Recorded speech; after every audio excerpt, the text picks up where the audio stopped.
Sige, makinig kayo, alamat ng kuto. Noong pampitong panahon. Kasi 6 kahapon. Sige ho.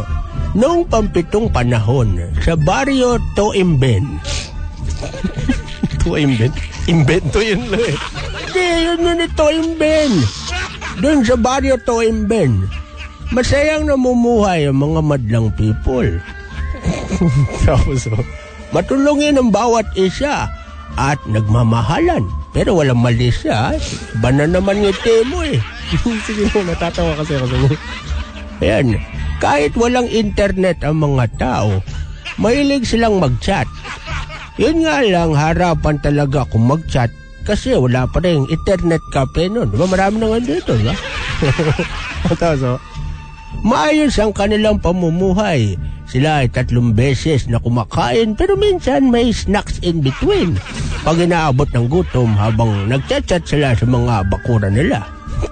Sige, tapos tuloy nyo lang. Tahimik sana ang kanilang pamumuhay kung hindi lamang sa isang taong nagngangalang Odat Narat. Ano? Odat Narat. Sige. Hindi ko nababalik na rin.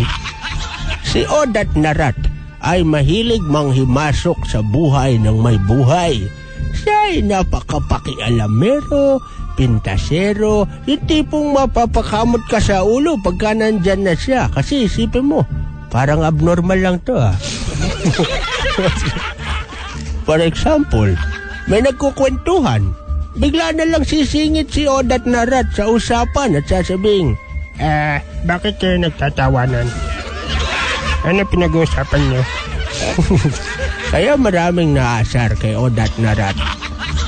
Tapos isa pang nakakabanas na nakakatangian nitong si Odat Narat ay ang pagiging sobrang sip-sip nito sa pinuno ng baryo Toimben, si Tou-Tou. Uto-uto. Tou-Tou yun yung batsa. Huwag mong guloyin yung kwento ko. Sige ho. Lahat ng pinag-uusapan ng mga tao, kasi nga, tismoso siya eh.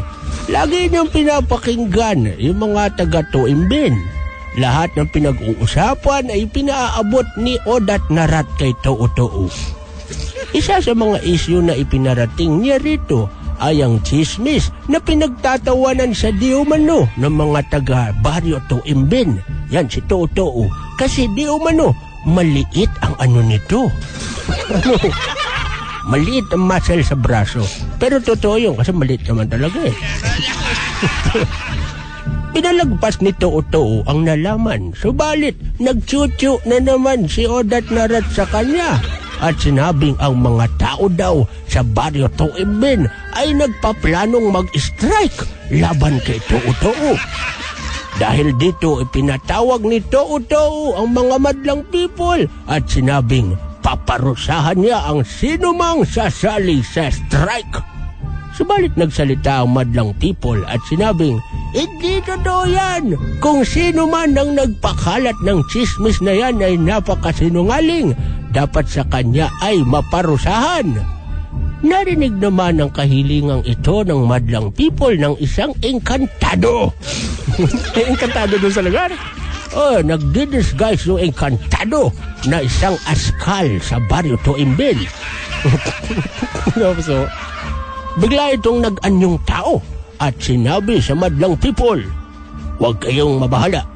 Ang mga katulad ni Odat Narat ay dapat maparusahan dahil sa kanyang ginawang kahiya-hiya. Siya ay liliit na parang isang insekto at kasusuklaman ng kahit na sino.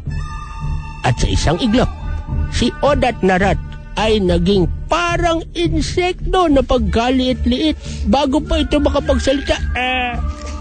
Agad itong dumapo sa ulo ni Tou-Tou at sumipsip ng dugo. Tinamot ni Tou-Tou ang kanyang ulo at sumabit sa kuko ni Odat Narat na singliit na ngayon ng isang insekto. Nagsilapitan ng mga taga-Toimben at tiningnang mabuti ang mumunting insekto sa palad ni Tou-Tou at nagtanong, ano yan? Isang bata ang dumapit at nagsabing, ay, Cute, oh! Narinig yun ng mga tao at napagdesisyonan ng mga tao na tawagin ang mala-insektong creature na naninirahan sa ulo ng tao ng Kyoto. Nang tumagal, ito ay naging Kuto.